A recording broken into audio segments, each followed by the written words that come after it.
Hello student, कैसे हैं आप लोग। उम्मीद है बहुत अच्छे होंगे और अपनी तैयारी अच्छे से कर रहे होंगे। तो हम लोग हिंदी की एक सीरीज स्टार्ट किए हैं जो कई एग्ज़ामों को कवर करता है। कैसे सर, कौन कौन से एग्ज़ाम? जवाहर नवोदय क्लास 9, सैनिक स्कूल क्लास 9, जितने भी एंट्रेंस एग्ज़ाम होने वाले हैं, जेएनवी हो गया और आपका सैनिक स्कूल हो गया, सीएचएस हो गया, सेंट्रल हिंदू स्कूल हो गया, इन तीनों के लिए ये बहुत ही हेल्पफुल वीडियो होने वाला है। इसके पहले 2 वीडियो आपको मिल चुका होगा, उन वीडियो का लिंक इसी वीडियो के डिस्क्रिप्शन में है, जाकर उसको भी वॉच करिएगा और नोट्स ज़रूर बनाइएगा। चलिए हम लोग देखते हैं। अगर आपको पसंद आएगा ज़रूर इसको लाइक कर दीजिएगा, शेयर कर दीजिएगा अपने मित्रों के साथ, जिसका भला हो जाए, है ना। मैं तो हेल्प कर ही रहा हूँ आपका। चलिए बात करते हैं। तो हम बात करेंगे व्यंजन की। इसके पहले हम लोग स्वर कंप्लीट कर चुके हैं। व्यंजन, तो व्यंजन क्या होता है? कहेंगे सर व्यंजन क्या होता है, ऐसा तो हम पढ़े हैं। व्यंजन होता है का से लेकर ज्ञ तक, यही अधिकतर मैक्सिमम बच्चे बताते हैं। और थोड़ा सा ध्यान दीजिए, अगर आप स्वर वाला वीडियो देखे होंगे ना, उसमें मैं बताया भी हूँ, फिर से मैं बताता हूँ स्वर व्यंजन किसे कहते हैं। व्यंजन ध्यान देना है बच्चों की, ये जो का जैसे बोलते हैं हम, ये का एक व्यंजन है, तो हम इसको किसी की सहायता से बोलते हैं। कहेंगे सर कैसे बात करें, तो केला केला है। अरे देखो ना, यहाँ देखो 2 लोग हैं इसमें, ये इसमें 2 लोग हैं, तो किसी की हेल्प से बोला जाता है। तो इसकी डिफिनेशन भी है, ऐसे वर्ण जिनका उच्चारण करने में किसी अन्य वर्ण की सहायता ली जाती हो, उसे व्यंजन कहते हैं। ऐसे वर्ण जिसके उच्चारण करने में किसी अन्य वर्ण की सहायता ली जाती हो, उसे व्यंजन कहते हैं। आप लोग नोट डाउन जरूर किए होंगे। अब बताइए इसकी संख्या कितनी होती है। कहेंगे सर इसकी संख्या कितनी होती है, ये तो बता दीजिए। व्यंजन की संख्या कितनी होती है? जैसे स्वर की संख्या 11 होती है, मूल भाषा में 13 होती है, तो यहाँ भी इनकी संख्या क्या हो जाएगी स्टूडेंट? 33। अभी हम लोग देखेंगे कौन कौन से 33 होंगे, ठीक है। आपको डाउट आ रहा होगा कि हो सकता है 35 भी तो होता है सर। 35 नहीं होता, 33 व्यंजन की संख्या होगी। अगर आपसे प्रश्न आएगा तो 33 ही लगाना है। चलिए बात करते हैं। पहले उसके पहले एक चीज और समझ लीजिए, ये आप देखे होंगे, इसको बच्चों जो ऐसा लेटा हुआ होता है ना, इसको हम लोग क्या बोलते हैं? शिरोरेखा। क्या बोलते हैं? शिरोरेखा, ठीक है। और ऐसे वाले को क्या बोलते हैं? खड़ी पाई। क्या बोलते हैं? खड़ी पाई। इसका नाम है खड़ी पाई। अगर हम बात करें तो यहां एक गोला अगर कर दिया जाए और यहां कर दिया जाए और यहां कर दिया जाए और यहां कर दिया जाए, तो इनके सबके अलग अलग नाम है। जैसे ये वाला होगा, इसको बोलेंगे अनुस्वार। क्या बोलेंगे बच्चों? अनुस्वार। अगर मात्रा ये बिंदी ऊपर लगा है बच्चों, तो उसको बोलेंगे अनुस्वार। अगर इसमें अगर देखें, इसको बोलते हैं पचमांछर। पचमांछर मतलब 5वां अक्षर किसका होता है? का वर्ग का होता है। का वर्ग का होता है। का वर्ग कैसे? का वर्ग क्या है? जैसे आप देखेंगे तो अंगा में यहाँ लगा होता है, तो ये क्या है? आपका पचमांछर है। अगर मैं बात करूँ ये नीचे वाला सर क्या है, इसको आप ध्यान से देखिएगा, इसका नाम है ताड़न जात। ताड़न जात। ताड़न जात, या इसी को द्विगुण भी कहा जाता है। द्विगुण, ताड़न जात, द्विगुण व्यंजन। ये किसके किसके साथ लगता है, तो इसको ध्यान दीजिएगा। इस किसके किसके साथ लगता है, तो डा के साथ लगेगा, और तो मतलब इसके साथ लग जाएगा और ढा के साथ लगेगा। तो ये आपके क्या कहलाते हैं स्टूडेंट? इनको द्विगुण व्यंजन भी कहते हैं, ताड़न जात भी कहते हैं। आप इसको ध्यान रखेंगे, इसको ध्यान रखेंगे। अब बात करते हैं अगर इधर लगा है, तो अगर इस लाइन के इधर लग जाएगा तो सर क्या होगा?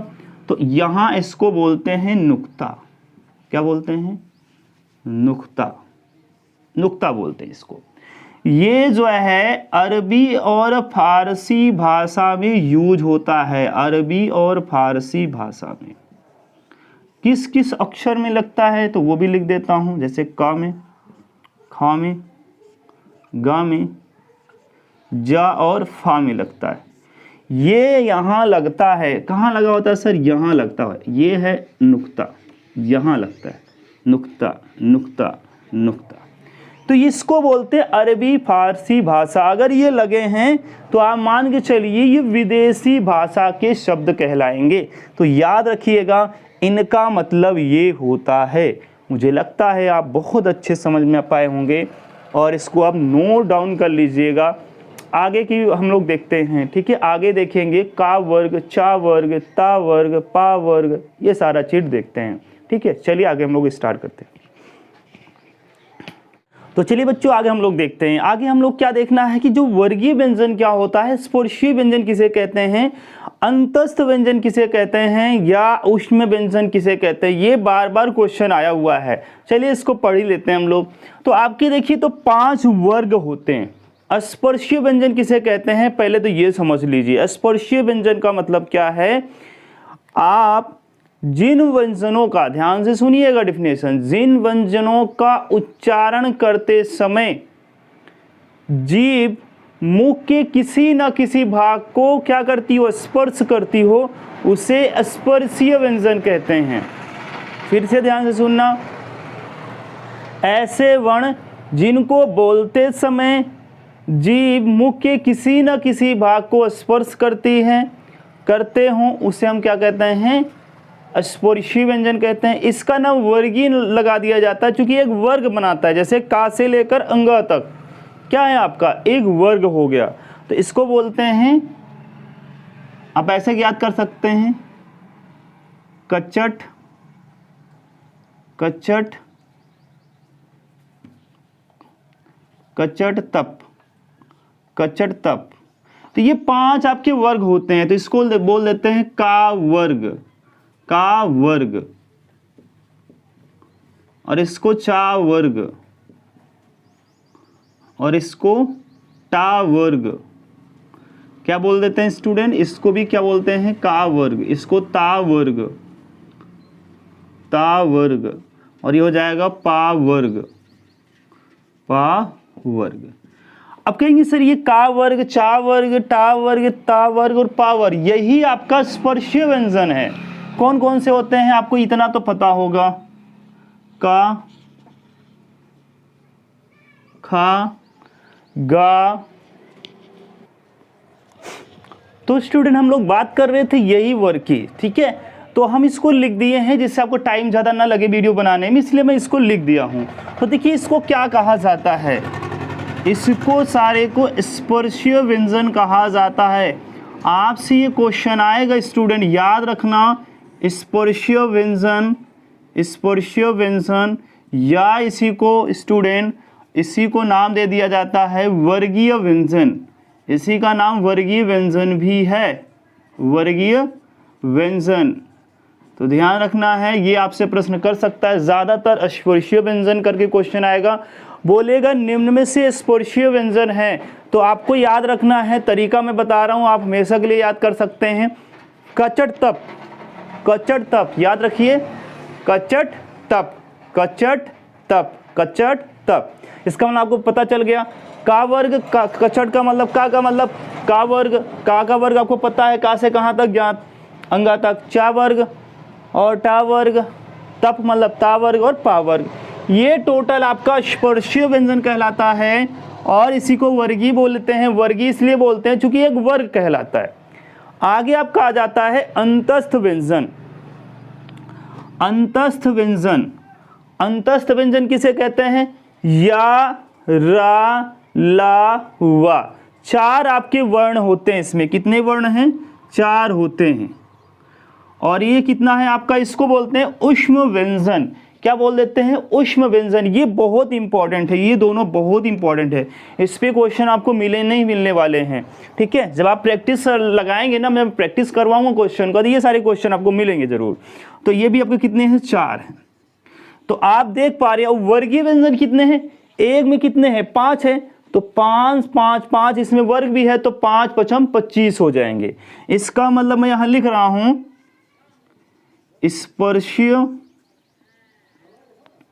स्पर्शीय व्यंजन, आपका स्पर्शीय व्यंजन, और आपका आ जाएगा अंतस्थ व्यंजन,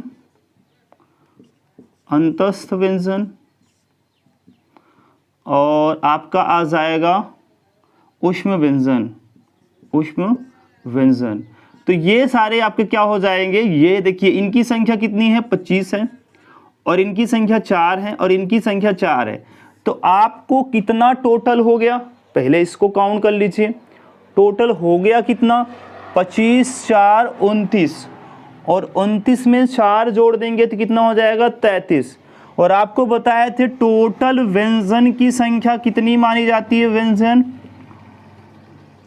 व्यंजन की संख्या कितनी होती है स्टूडेंट, आपको बताया भी थे व्यंजन की संख्या 33 होती है, ये आप याद रखेंगे। तो कौन कौन से होते हैं, वर्गीय व्यंजन जिसमें 5 से कचड़ तब वर्ग होता है, कि अंतस्थ व्यंजन, फिर ऊष्म व्यंजन। ध्यान रखना इसको हम लोग पढ़ेंगे भी, इसको क्या बोलते हैं, इसको तालव्य श बोलते हैं, इसको मूर्धन्य श बोलते हैं, और ये आपका क्या है दंत्य श होता है, और ये तो हा ही है। तो 3 जो सा होते हैं इनके अलग अलग नाम होते हैं, इनके बोलने के तरीके अलग होते हैं। जैसे हम ये सिटी वाला सा हम वो लोग बोल देते हैं जनरली, इसको सिटी वाला सा ना बोलकर इसको हम बोलेंगे तालव्य श। जैसे आपकी जीभ अगर तारू को बोलने में समय टच कर रही है, आपकी जो जीभ है अगर तारू को टच कर रही है तो वो तालव्य श हो जाएगा, श। अगर आपकी मूर्धा को सर करिए, मूर्धा का मतलब होता है, मूर्धन्य श का मतलब होता है आपके मसूड़े को टच करे। अब मसूड़े को टच करा के बोलेंगे तो ये निकलेगा श। अगर दंत को करेंगे तो सा, ऐसे ध्यान देना है। तो ये नाम होता है। अभी हम लोग इसको समझेंगे कौन से कंठ वर्ग, कौन सा कंठ होता है, कौन सा तालव्य होता है, ठीक है। इसको भी हम लोग बहुत अच्छे से समझने वाले हैं, ठीक है। चलिए आगे हम लोग देखते हैं, ये आप लोग नोट डाउन जरूर करिएगा, बहुत ही इंपॉर्टेंट है आपके लिए। चलिए इसको नोट कर लिए होंगे, चलिए हम लोग आगे देखते हैं, ठीक है। तो चलिए बच्चों हम लोग आगे बात करने वाले हैं। देखिए हम लोग थोड़ा डिटेल पढ़ने की कोशिश कर रहे हैं, सारे एग्जाम कवर करेगा। मैं बार बार कहता हूं आपका जो भी एग्जाम है, चाहे आपका जेएनवी हो गया, जवाहर नवोदय क्लास 9th हो गया, सैनिक स्कूल हो गया, और आपका CHS हो गया, सेंट्रल हिंदू स्कूल हो गया, सभी के लिए कवर करने वाला है। तो मैं कंबाइन लेके चल रहा हूँ जिससे आपको कोई प्रॉब्लम ना हो। जो भी आप इसको अगर पूरा वीडियो देख लेते हैं और क्वेश्चन लगाएंगे तो आप जरूर क्वेश्चन को कर पाएंगे। चलिए बात करते हैं। घोष या कंपन के आधार पर व्यंजन को 2 भागों में बांटा गया है, और कौन कौन से होते हैं इसको देख लेते हैं। एक आपका होता है आघोष,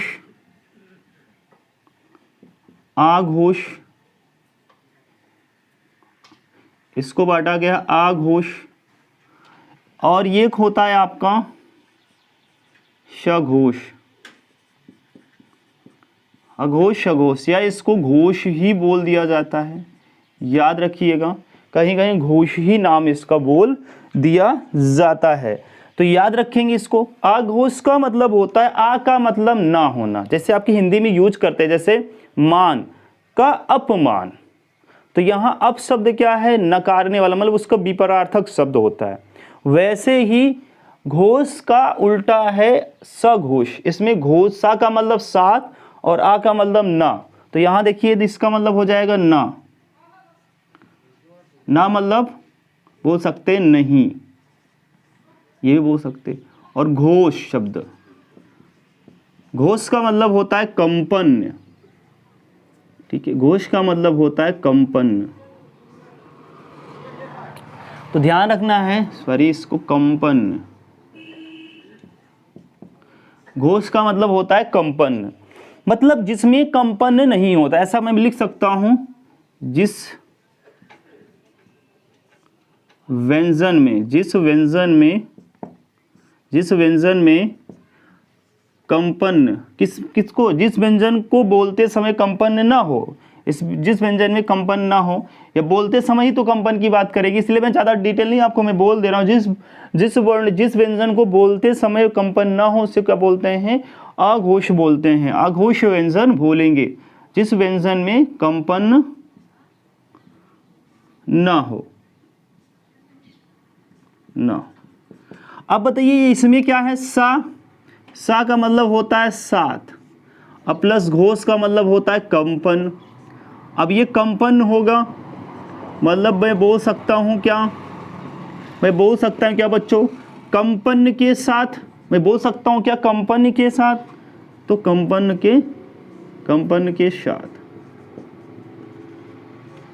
इसमें तो कंपन नहीं हो रहा है, इसमें कंपन होगा। अब ये आता है कि कौन कौन से होंगे, तो ध्यान से देखिएगा, बहुत ही इंपॉर्टेंट है आपके लिए, ठीक है। वर्ग के पहले और द्वितीय वर्ण, पहला और दूसरा वर्ण, पहला और दूसरा वर्ण क्या कहलाएगा, इसमें आएगा। वर्ग का पहला और दूसरा वर्ण बोल सकते हैं, वर्ग का पहला और दूसरा वर्ण। जैसे मैं बोलूं आपका, मैं वर्ग लिखा था कचड़ तप, तो का, खा, ग, घ, अंग।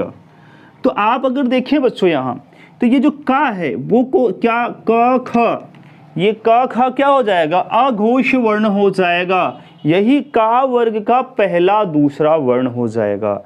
तो का और खा क्या है आपका किस में आ जाएगा, अघोष वर्ण में आ जाएगा। समझ में आ गया।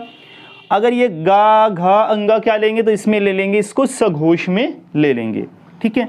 तो चलिए इसको समझ गए होंगे। और इसमें कुछ स्वर भी लिए जाते हैं, जैसे मैं बता रहा हूँ, ध्यान से सुनना। और जो आपके ऊष्म व्यंजन होते हैं वो भी इसमें लिए जाते हैं, ऊष्म व्यंजन। क्योंकि अभी व्यंजन को हम बांटे थे कितने भागों में, 3 भागों में। वर्गीय व्यंजन, इसको स्पर्शी व्यंजन बोलते हैं, अंतस्थ व्यंजन और ऊष्म व्यंजन।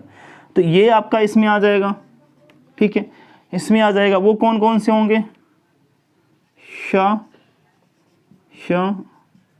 और ये, ठीक है। इसमें हा नहीं आता है, ध्यान यही देना है। इसमें सिर्फ 3 ही लोग आएंगे, सिर्फ 3 ही लोग आएंगे। तो बताइए कितने वर्ग कितने हो जाएंगे इसमें सघोष में। अगर कोई बोलता है अघोष की संख्या कितनी है, तो बताइए 5 ऐसे होंगे। सिंपल सी बात सुनना, 5 कौन कौन से। अब देखिए, तो 2 ये हो जाएंगे, है ना, 2 ये हो गए।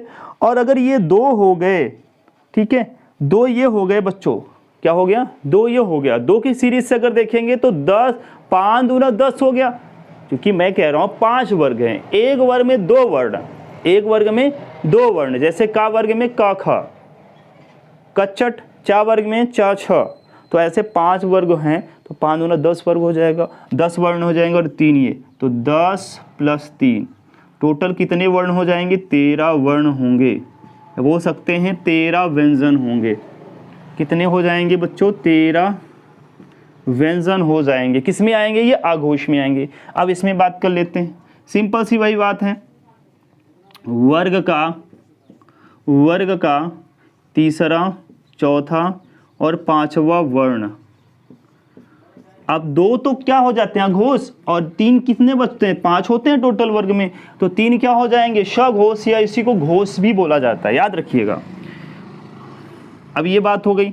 अब क्या है, अंतस्थ व्यंजन, ऊष्म व्यंजन उसमें ले लिए, तो इसमें अंतस्थ व्यंजन आ जाएगा, टोटल अंतस्थ व्यंजन आ जाएगा, अंतस्थ व्यंजन आ जाएगा। अब कौन कौन से हैं, या, रा, ला, व, इसमें हा भी ले लिया जाता है। इस बात को ध्यान रखेंगे, इसमें हा भी ले लिया जाता है। तो 5 ये टोटल हो गए, ठीक है।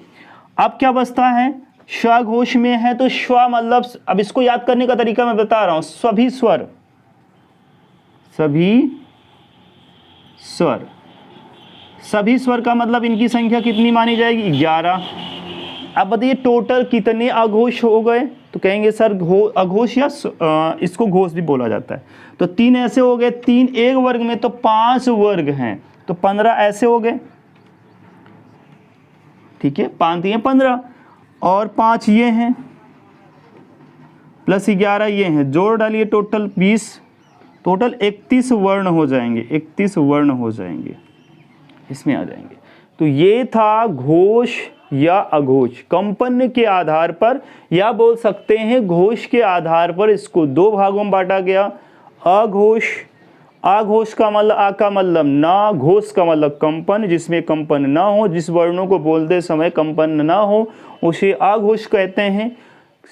बोलते हैं साघोष का मतलब, सा का मतलब सात, घोष का मतलब कंपन होना, जिस वर्णों को बोलते समय क्या हो, कंपन हो, जिसमें कंपन होगा वो सघोष होगा, जिसमें वर्ग का किसी भी वर्ग का तीसरा, चौथा, पांचवा वर्ण लिया जाता है और सभी स्वर लिए जाते हैं, अंतस्थ व्यंजन लिए जाते हैं या अलावा, और इसमें हा भी लिया जाता है। जैसे उष्म व्यंजन में हा आता है बट यहाँ ले लिया जाता है। इतना याद रखिएगा, नोट डाउन कर लीजिएगा। मैं हट जाता हूँ, स्क्रीनशॉट ले लीजिएगा सारे बच्चे। मुझे उम्मीद है स्क्रीनशॉट ले लिए होंगे या आप इसको नोट डाउन करते जाइए, नोट्स अच्छे तैयार करिए। अब आगे देखते हैं हम लोग।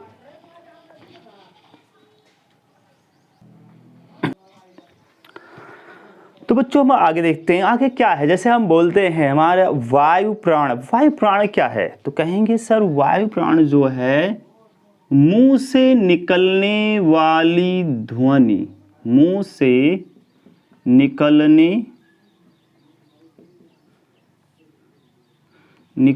वाली ध्वनि,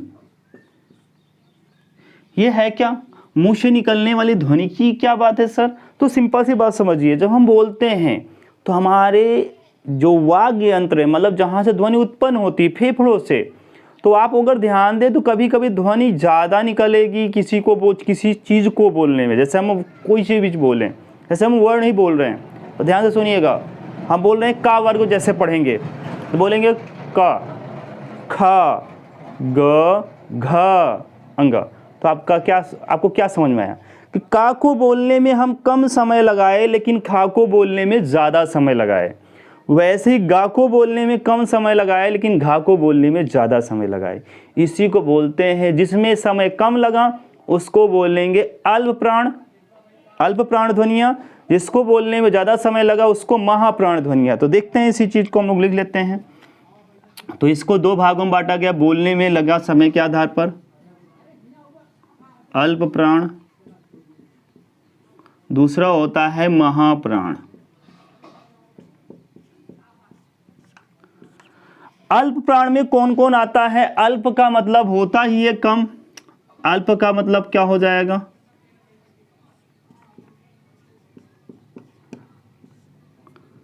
ये 2 शब्दों से मिला। अल्प का मतलब होता है बच्चों कम और प्राण का मतलब हो जाएगा ध्वनि, या बोल सकते हैं समय, या कुछ भी वो आप बोल सकते हैं इसका मतलब, या बोल सकते हैं वायु भी बोल सकते हैं,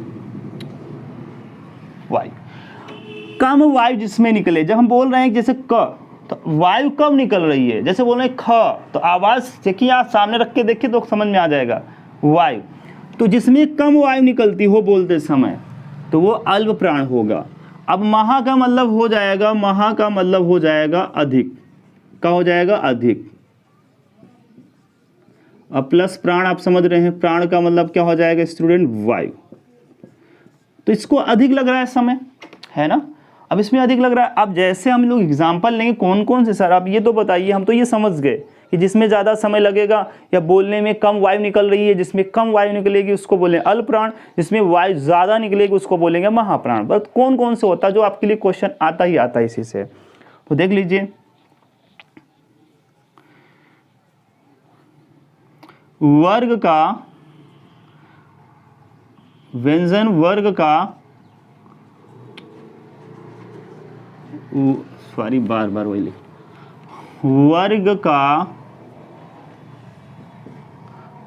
का, अब वर्ग कौन कौन से वर्ण होगा, वर्ग का पहला वर्ण ये क्या हो जाएगा, मैं यहां लिख दे रहा हूं अल्प प्राण में, अल्प प्राण में, अल्प प्राण में पहला वर्ण, तीसरा वर्ण और पांचवा वर्ण। तो ये आप देखेंगे यही वर्ण आते हैं, जैसे मैं बोल रहा हूँ क, तो ये वर्ण पहला हो गया। अब का वर्ग में आगे पढ़ेंगे, का के बाद बोलेंगे ख, तो टाइम ज़्यादा लग रहा है, फिर बोलेंगे ग, फिर बोलेंगे घ, फिर अंग। तो आप देख पा रहे हैं क और ग और अंगा पे हम कम समय लगा रहे हैं, वायु कम निकल रही है, तो इसी को बोलेंगे अल्प प्राण। तो का वर्ग अगर हम लेते तो आपको ज़्यादा समझ में आता है। जैसे मैं यहाँ लिख दे रहा हूँ, आप इसको तो ज़्यादा लिख नहीं, आप तो इसको लिख लेंगे अलग से, बट ये याद रखिएगा पहला, तीसरा और पांचवा वर्ण। तो का वर्ग में क्या होगा, का होगा, गा होगा और अंगा हो जाएगा। तो ये पहला, तीसरा और कौन सा, देखिए इसको मैं पूरा लिख रहा हूँ तो आपको समझ में आ जाएगा, का, खा, गा, घा, अंगा। अब देखिए ये पहले नंबर पे आएगा, दूसरे, तीसरे, चौथे, पांचवे। तो ये फर्स्ट हो गया, ये और ये, यही तो वो लेना है। तो देखो यही तो हम लोग लिखे हैं जैसे में एग्जाम्पल में, ठीक है। और इसमें क्या लिया जाता है बच्चों, और भी समझ लीजिए। जैसे और में क्या लिया जाएगा, जैसे आपका, ठीक है, और आपका लिया जाएगा अंतस्थ व्यंजन। अंतस्थ व्यंजन, अंतस्थ व्यंजन भी स्टूडेंट किस में आ जाता है, अल्प प्राण में आ जाता है। जैसे या, रा, ला, वा, यही तो अंतस्थ व्यंजन होते हैं। टोटल होते कितने हैं, 4 होते हैं। आपके सभी स्वर, सभी स्वर, सभी स्वर भी किस में आ जाएंगे, इसी में आ जाएंगे। सभी स्वर भी अल्प प्राण होते हैं। क्या होते हैं, अल्प प्राण होते हैं, अल्प प्राण होते हैं। जैसे आपको कंफ्यूजन हो गया सर अल्प प्राण में कौन कौन आएगा, तो याद करने का तरीका बता रहा हूं। अल्प, देखिए यहाँ क्या लगा है, आ लगा है, और यहाँ देखिए क्या आ रहा है, अंतस्थ आ जा रहा है। अल्प अंतस्थ, अल्प अंतस्थ, आपको समझ में आ जाएगा अंतस्थ व्यंजन। सभी स्वर, स्वर का मतलब होता है आ से स्टार्ट होना, आ का मतलब अल्प प्राण, और स्वर में ही सबसे पहला लेटर आ आता है, इससे भी आप याद कर सकते हैं। चलिए आगे समझ लेते हैं महाप्राण में कौन कौन आएगा। महाप्राण, महाप्राण में क्या हो जाएगा, पहला, अभी हम लोग क्या लिए, इसका पहला, तीसरा और पांचवा, तो बचा कौन सा, कहेंगे सर दूसरा। वर्ण का, वर्ग का दूसरा और चौथा वर्ण किस में आ जाएगा, महाप्राण में आ जाएगा। किस में आ जाएगा स्टूडेंट, महाप्राण में आ जाएगा। तो अगर मैं और बात करूं तो ये ऊष्म व्यंजन भी आ जाता है इसमें। क्या आ जाता है, ऊष्म व्यंजन भी आ जाएगा इसी में। ऊष्म व्यंजन में जैसे आपका शा, शा मूर्धन्य शा, दंत शा और हा, ये भी इसमें आ जाता है। इतना आप नोट डाउन कर लीजिएगा। मुझे लगता है आप ये बहुत हम लोग ख़त्म की ओर हैं, मतलब फिनिश की ओर हम लोग चल रहे हैं। अभी हमें पढ़ना क्या है कि जो वर्गीय स्पर्शी व्यंजन है, अगर आपकी जीभ अगर कंठ को स्पर्श कर रही है तो कंठ व्यंजन, कंठ हो जाएगा व्यंजन, ठीक है। अगर आपकी जीभ तारु को कर रहे है तो उसको तालव्य वर्ण बोलेंगे या तालव्य बोलेंगे, ठीक है। अगर जीभ को किसको कर रहे, दांत को कर रहे दंत बोलेंगे, ओठ को कर रहे तो ओष्ठ बोलेंगे। तो ये 5 वर्गों में बांटा गया है। तो इसको भी हम लोग अगले वीडियो में देखने वाले हैं स्टूडेंट। मुझे उम्मीद है आपको पसंद आया होगा वीडियो, और तो इसको लाइक कर दीजिएगा, शेयर कर दीजिएगा, और हम लोग ट्रिक से सीखेंगे। उसको याद करने की ज़्यादा ज़रूरत नहीं है, आपको बिल्कुल समझ में आ जाएगा, ये मेरी गारंटी है। थैंक यू बच्चों।